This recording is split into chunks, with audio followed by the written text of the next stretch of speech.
Hello everyone. This is actually part two of a vinyl record find video.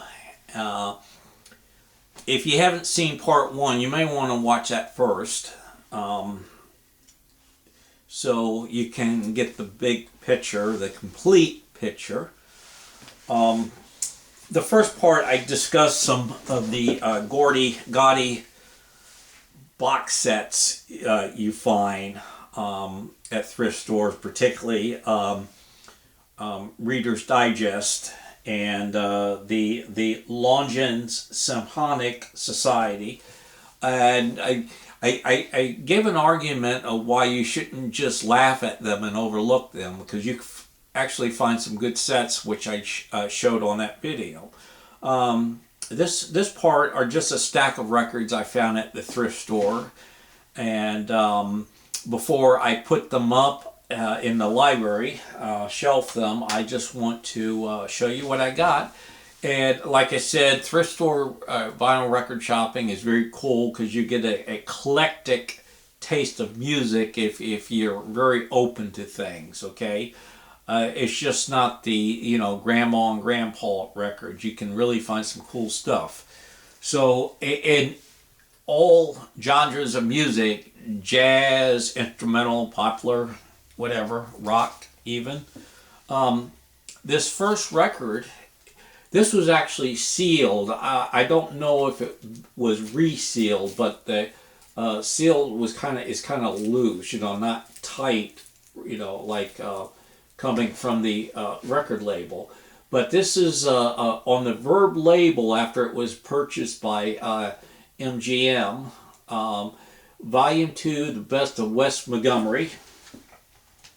And, this was after his death, the legendary jazz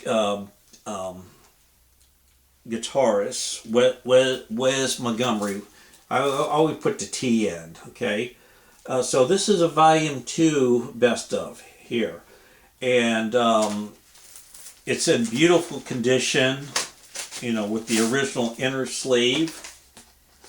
And there, with that bend there, okay? I think they put them in there so you'll scratch up the record so you'll buy another copy later on the Verb label, which is cool. And the vinyl is just beautiful, absolutely beautiful. So maybe I'll play that one today. And when I slide it in there, I try to have blow some air into the pocket to avoid the vinyl touching the paper. I've got a number of Wes Montgomery albums. I got a really nice jazz collection, which mostly I got from thrift stores.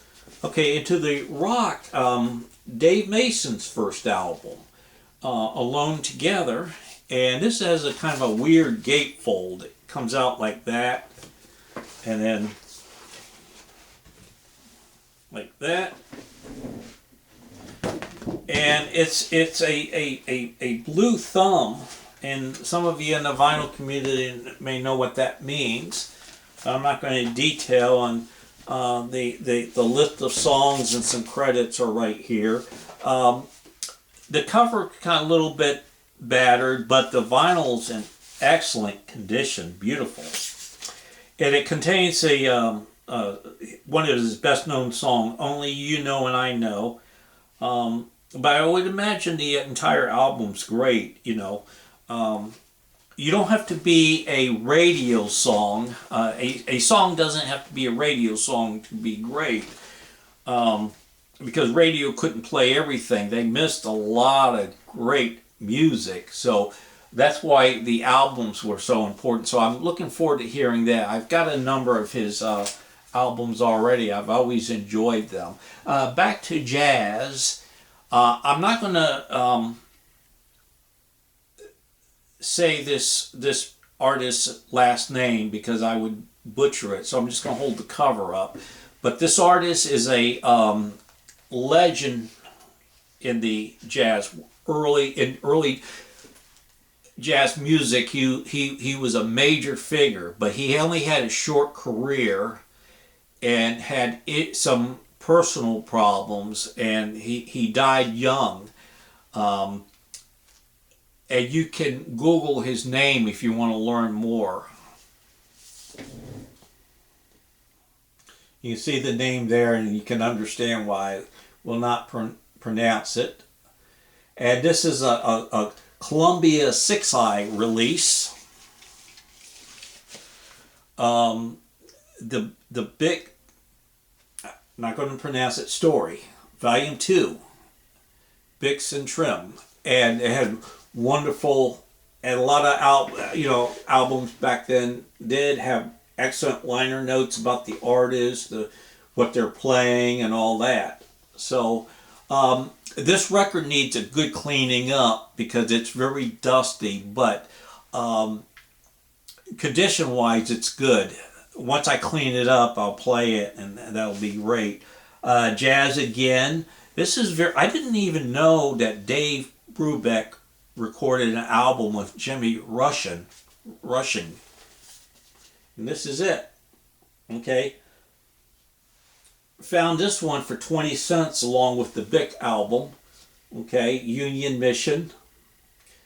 And this one needs cleaning. I listened to a few tracks on Spotify, and it sounded great.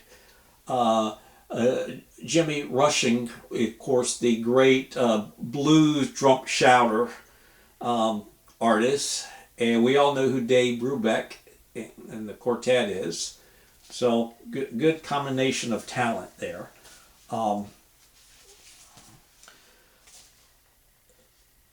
The freshmen, the Four Freshmen, is a vocal group from the 1950s, and they continued on, past their more popular years. Their style was a tight harmony vocal style, which influenced Brian Wilson.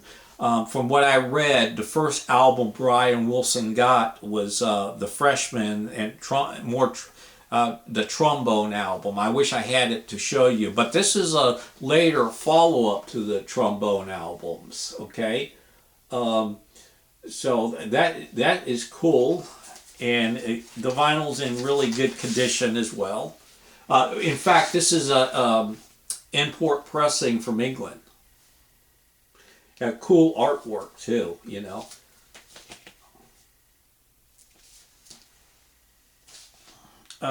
Country. Loretta Lynn's Greatest Hits, Volume 2.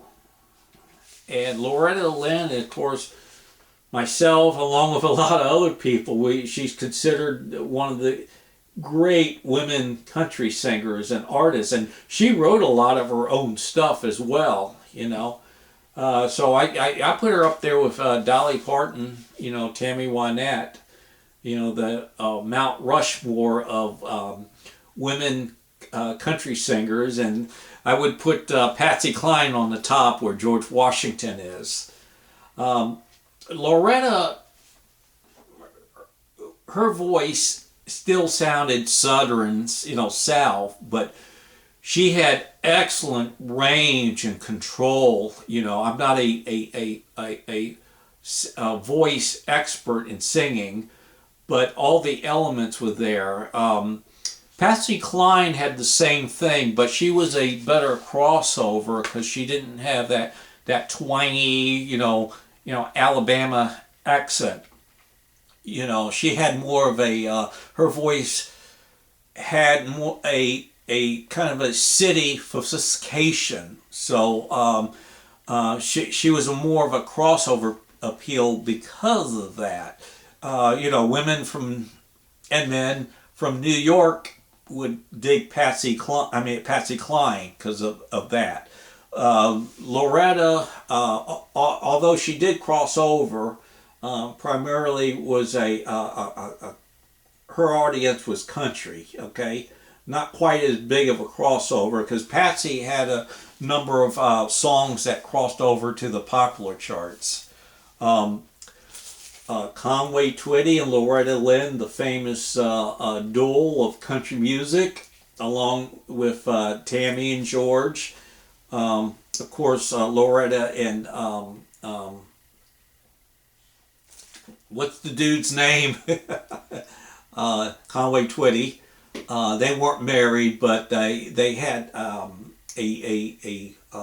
a nice collaboration that was very respectful, and maybe that's why things went well with them, because they weren't married. Where George and Tammy, and George had his issues, and not an easy person to be married to.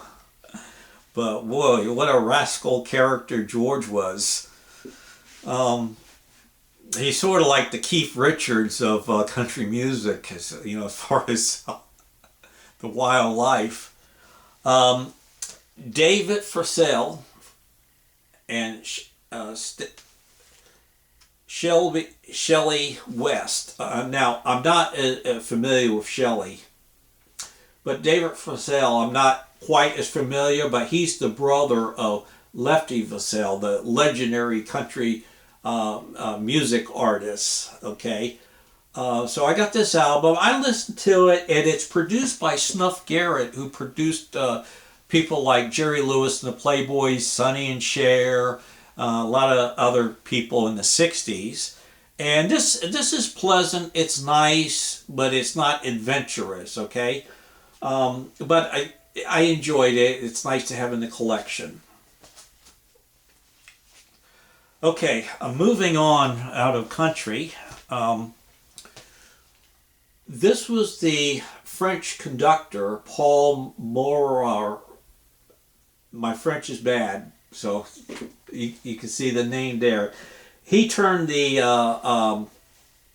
instrumental piece, Love is Blue, into just a great records, and one of the most beautiful and rememberable instrumentals that ever made the charts. And I got this album too. I think this is like a follow-up where he covers stuff like Hey Jude, which is only 3 minutes long, 3 minutes and 8 seconds long. I would have made it longer, because once you get into it, it kind of ends. I could stretch it out to 6 minutes.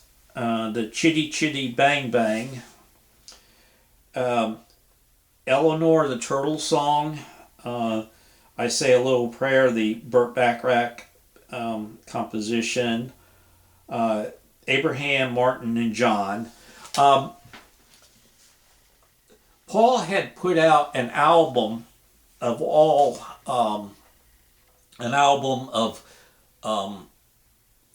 soul music from Motown and Muscle Shoals, that type, which is beautiful. The way he takes those classic R&B songs and just adds strings and harpsichord and big arrangement and production is just amazing. And next video, I'll show off that album.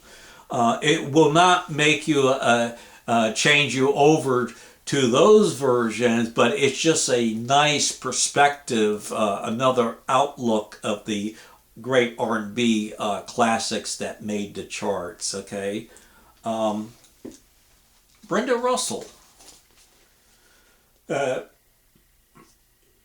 She had a hit, it just escaped me, in the 80s, called Something Piano. Okay? And the album, Magnificent. And this was the previous album for it. So she's got a great voice, and I enjoyed the album with the hit on it. And so I got this one for 20 cents. It's a little rough shape, but a good cleaning up. I think it will sound okay. Now, here's something unusual.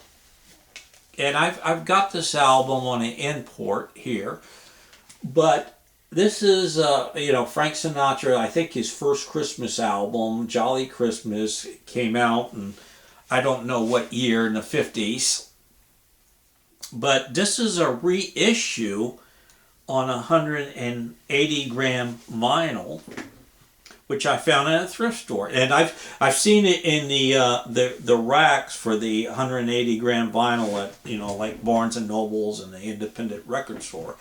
Well, apparently somebody brought it, a 2014 reissue on 180 gram vinyl with the original label artwork of the Capitol the way it was released, and I got it for $1. How cool is that? I'm not a big fan of Christmas music. I mean, it's all over. It's like tap water. You turn it on, it's just there.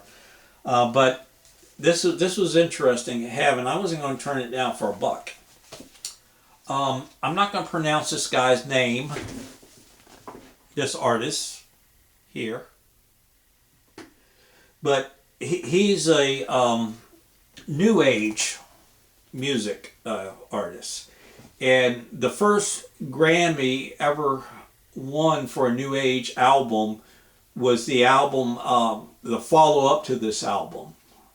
So I got the previous release, so that's cool. And the one that did win the Grammy is great. I'm not a big new age person, but every once in a while you'll hear something you like. This is cool. Time Out, Smokey Robinson and the Miracles. And I just love the period clothes they're wearing there. And I looked this up on AllMusic. It's not considered one of their best albums, and it has relies a lot on covers like My Girl, Abraham, Martin and John, For Once in My Life, a Wichita Lineman, with the Jimmy Webb song. And I once heard an interview with Jimmy Webb that he presented Wichita Lineman to Motown, and they wanted to Motown the song up, which he didn't like, so it eventually went to Glenn Campbell, and everything ended well. So I'm looking forward to listening to this version of Wichita Lineman on this album. And Smokey Robinson produced this album too, 1969. And look at those period clothes, the bell bottoms and the shoes and the I don't know what you would call what they wore around the neck there. And so a very cool album to have. It's in so-and-so condition, it's playable. For $1, I would have brought it for the album cover. This next album is put on a bargain, through licensing, called the Suffolk Marketing Incorporation, SMI. All selections courtesy of Capitol Records, 1988, Suffolk Marketing. Very minimalistic, very flimsy, with this type of no artwork really, just thrown together. But these recordings, the pressings are usually really good.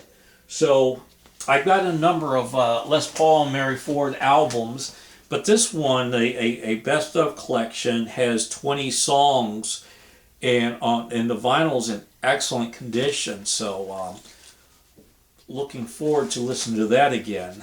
I really like listening to Les Paul's guitar playing. He's one of the best instrumentalists ever, along with everything else he's famous for, and all his inventions and design of the guitars and gadgets to make them sound different.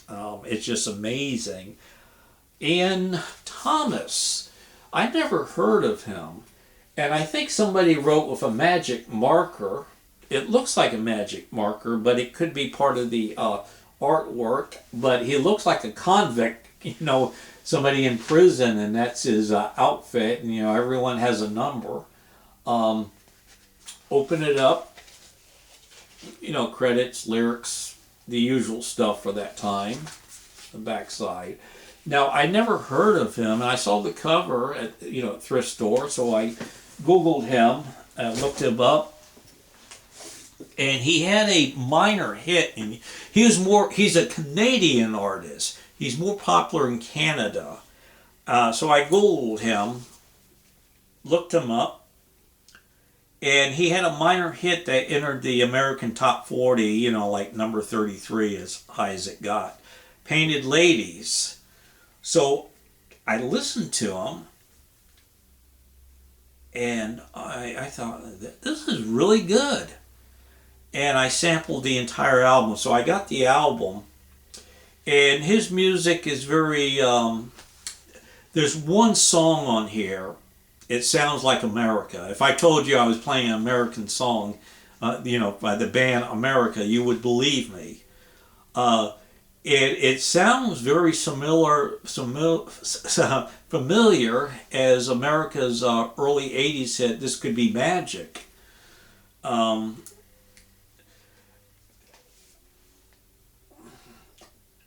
He is the brother of the comedy duo from Canada, the two guys who are hockey fans, and they're on the couch. They do kind of a Beavis and Butthead thing, before Beavis and Butthead, but they're Canadians. They like their beer and their hockey.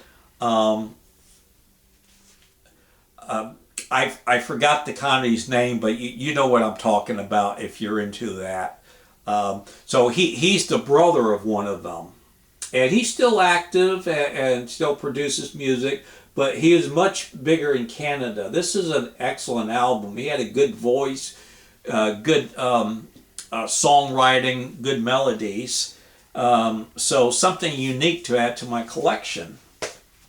The last one is another brother of another famous person. But this person, his brother is Mark Knopfler, and I'm talking about David Knopfler, a 1988 release, Lips Against the Steel, okay?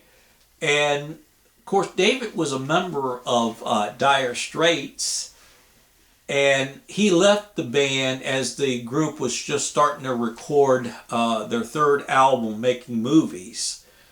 And it was the pressure of being in such a high-profile band, of recording, arranging, and going out on the road, that David decided to leave the group. I don't know if there was any tension between him and his brother for his leaving, but and I don't know what the relationship between the two of them now. Hopefully very friendly.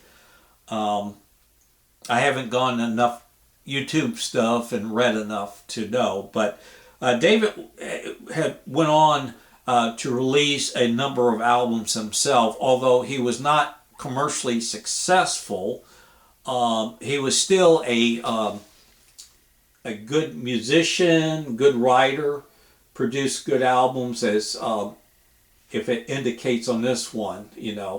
I'm right. This is produced by David Knopfler, and I don't think his brother plays on it or on any of his records.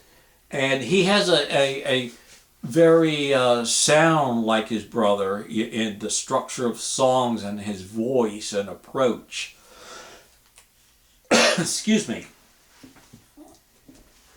I'm very healthy right now, count my blessings.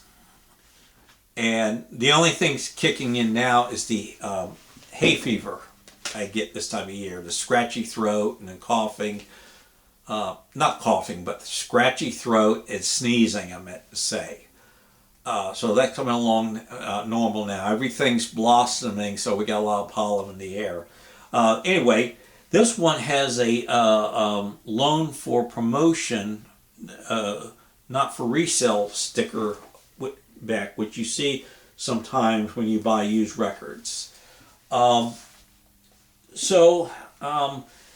that's what I wanted to show you. As you can see, a wide variety of eclectic music, which I really like, and nice albums to put in my library. So please leave a comment. Thumbs up are great, but I love comments. Also, keep yourself safe. Do all the recommendations. Well, I wouldn't call them recommendations now, I call them orders. It's something we need to do to survive. We're all soldiers in this war. And, you know, our weapons are self-isolation, wiping down, washing your hands and wearing gloves if you go out. Got to do what you have to do, and hopefully we'll get over this sooner than later. So prayers, hopes, and wishes. Thank you very much for watching this video, and please leave a comment. Bye-bye.